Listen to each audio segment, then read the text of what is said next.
noi plecăm din Nicaragua, trecem prin Honduras pe apă și ajungem în El Salvador pe uscat. Cât de tare asta. Deci pur și simplu am desfăcut bagajele, a fost destul de complicată treaba cu ieșirea din Nicaragua. Un băiat că ne face Xerox la pașapoarte și a dispărut cu pașapoartele, adică genul localnic nu s-a de pe aici. Mă gândesc că după ce o să mergem cu barca nu știu câte ore, după aia o să mai avem vreo 4 ore de condus. Vestea zilei e că am rămas fără benzină. Vestea bună e că mai avem ceva benzină, da? Incredibil, deci se poate plăti taxa de intrare sau ce-o fi pe aici cu Bitcoin, da? E că am dat-o în streche, gata. Am ajuns în El Salvador. Ia uitați aici cum circulă oamenii cu banii. Mama mia! Uitați aici ce momente au băieții. Vă salutăm cu bucurie, oameni buni și frumoși. Suntem în aventura Un an cu Ghiozdan, aventură care astăzi va presupune să facem un drum pe care puțini am văzut că l-au documentat și anume, noi acum suntem în Nicaragua, o să mergem în El Salvador, iar acest drum, acest transfer poate fi făcut în două moduri, cel puțin de aici de unde suntem noi. De fapt, în trei moduri, dar noi o să avem de ales din două.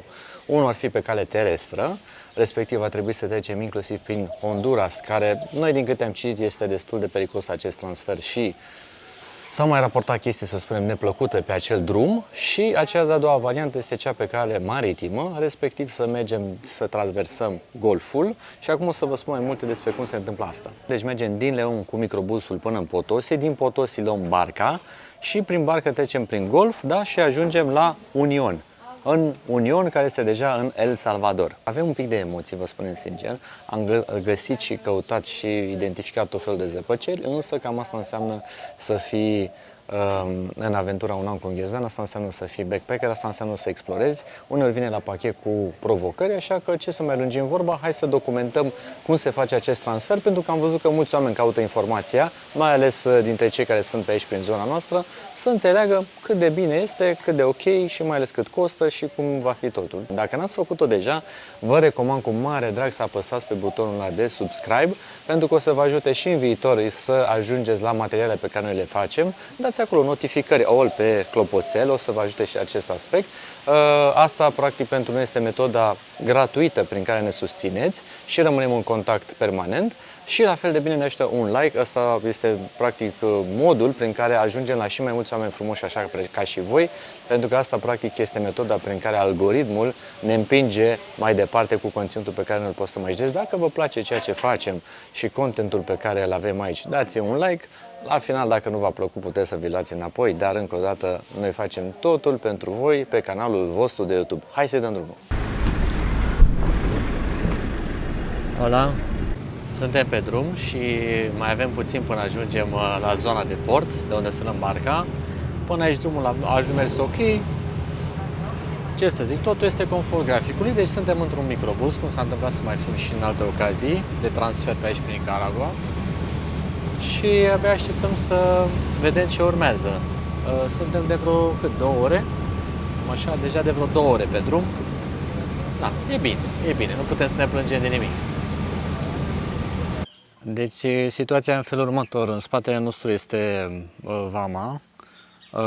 Un băiat că ne face Xerox la pașapoarte și a dispărut cu pașapoartele, adică genul localnic nu s-a de pe aici, din spatele nostru. Și totul e într-o stare în asta super incert. În viața vieților nu n-am fost în asemenea vamă. Ce părere ați mie? Suntem liniștiți, măcar noi numai pașaportul nostru, adică ala și pașaportul tipului din... Deci un localnic care efectiv s-a urcat pe un scooter pentru că că aici trebuie să facem copii la pașaport și ghiciți, nu există Xerox și s-a dus un nene în sat. Ne-a luat banii pentru o bere și s-a dus. Și noi ce sperăm acum, că stăm așa un pic emoționați, că se mai și întoarce. Deci cam astea sunt provocările de la ora aceasta și filmez un pic pe NV-ul așa să nu mai ăștia la întrebări, că suntem aici pe la vamă, pe la eu știu ce mai apucă hărnicia. Dar suntem ușor emoționați, asta e cert. Sí. Gracias, señor. Ok, uno. Eso le entregué en migración. Ah, ok. Sí. Și se pare că avem și momentul în care mergem înspre barcă. Suntem atât de nădușiți încât orice urmă de praf care se va ridica în atmosferă, cred că o să fie direct lipită pe noi. Mă descurc, ăla. Da. Mă descurc cu bagajele. Ne-am luat tot, nu? Că uneori am chestia asta, că nu știu acum. Nu, cred. Ia uite, am luat la port, gata. Aici se fac ultimele formalități și se dă drumul la treabă.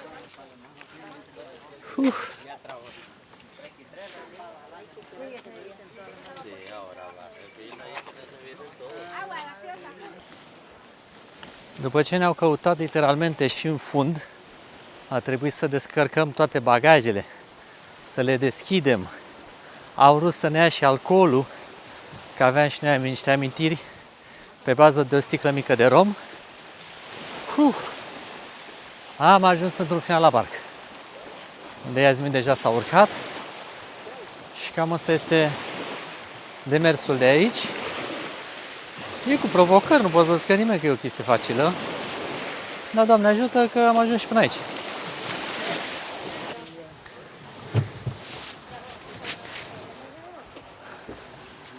Dificilă treaba cu urcarea în barcă.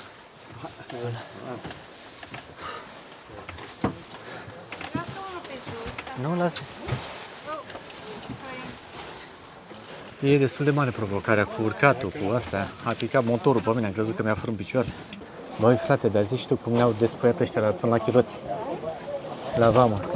Știi cum mai intra băiatul ăla cu drona și mai și iese cu el. Și era super calm. Păi, dar nu se vedea acolo. Era dat telecomanda, am uitat eu. Eu am văzut și ochișorii dronei. Da? Da, era acolo. Seama că a fost la limită.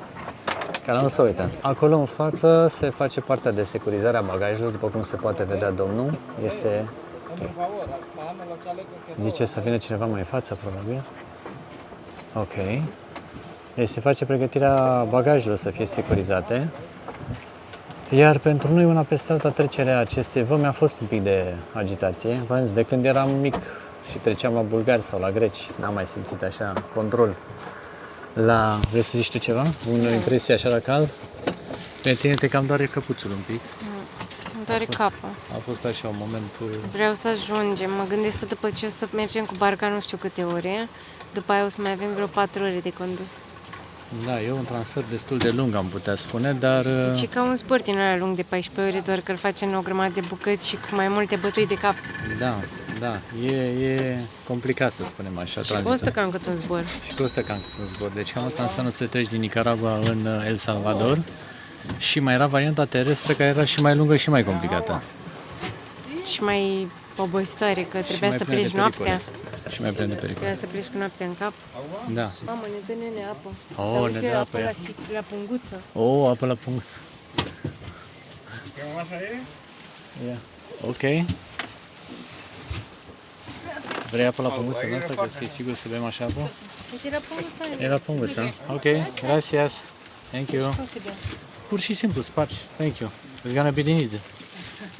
Yeah. Băi, așa, o rup din colț. Și cu Jehova pe ea scrie. Cu ce? Cu martorii lui Jehova. Ah, da? Păi vezi, e o apă sănătoasă. Și am pornit motoarele și ne pregătim să venim în El Salvador. Oricum, mai avem până ajungem, dar în orice caz, de-abia acum plecăm. Putem să considerăm. Până acum am fost mai pe uscat. Măcar când ne apropiem de jumătatea golfului, putem să zicem că am ajuns în El Salvador. Deși cam mare parte din golful ăsta, insulițele de pe golf, aparțin Hondurasului. Hondurasului. Pe Honduras e în mijlocul, e în lateralul golfului. Incredibil. Deci noi acum plecăm din Nicaragua. Poți să zici că noi trecem prin Honduras, că Da, trecem deci prin acum niște plecăm. insulițe care aparțin Hondurasului. Ce tare. Deci noi plecăm din Nicaragua, trecem prin Honduras pe apă și ajungem în El Salvador pe uscat. Cât de tare asta. Mișto.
Vestea zilei e că am rămas fără benzină.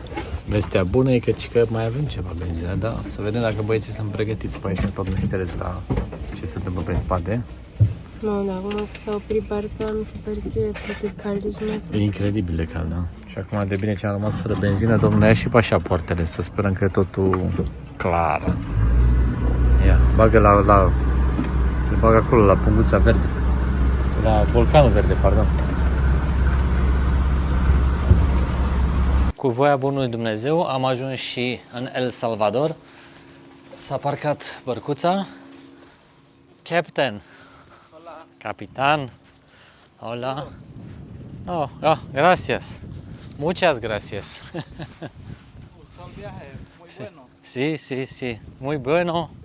Tranquila. tranquila. Sí. Cuando íbamos estaba fuerte. Afuera. Sí, Ok. Ahora. estaba mucho. Mucho. Ah, Sí, no bonito. sí, Ahora tranquila. tranquila. ¿Hacia dónde te diriges? Tunco. Sí, sí, Tunco. Tunco, a la playa. Ah, muy bueno. A la playa, con amigos, Oh, ya. un poquito de surf, un cervecita, Sí, ¿todo bien? muy bueno ahí. Sí, sí, sí. Yo tengo un amigo de mi país. Ah, ahí. Sí, sí, sí. ¿Qué país eres? Romania. Rumania. Ah, Romania, muy lejos. mucho extranjero. Si, si, si. Oameni buni, o să vă povestim așa puțin pe scurt care e situația. Noi acum suntem practic aici unde este imigrațion, deci aici nu e deloc cu vamă, cu chestii, cu complicațiuni, deci se vede că e o altă țară unde practic lucrurile sunt mult mai relaxate. Față de Nicaragua, unde vă spun sincer, literalmente ne-a căutat în bagaje la chiloți. Ne uitam să sperăm că ne scoate pe aia care erau de la spălat, deci pur și simplu am desfăcut bagajele, a fost destul de complicată treaba cu ieșirea din Nicaragua, dar nu vrem să ne plângem, doar că a fost cam rigidă, să zicem așa, puțin cam strict. Aici am ajuns în El Salvador, unde v-am spus, este aici în spate acest oficiu de imigrări, ceva foarte lejer, ni s-au luat pașapoartele, s-a dus un domn înăuntru cu ele, nici nu știu dacă o să ne vadă la față neapărat și lucrurile se vor mișca deja. Bun, referitor la drum, deci clar, varianta cu barca este mult mai bună de făcut, pentru că este mult mai lejer drumul, vă spun sincer, au fost 2 ore și jumătate de mers cu barca, am avut șansa și unei zile foarte bune în care n-au fost valuri, n-a fost vânt, n-a fost niciun fel de problemă.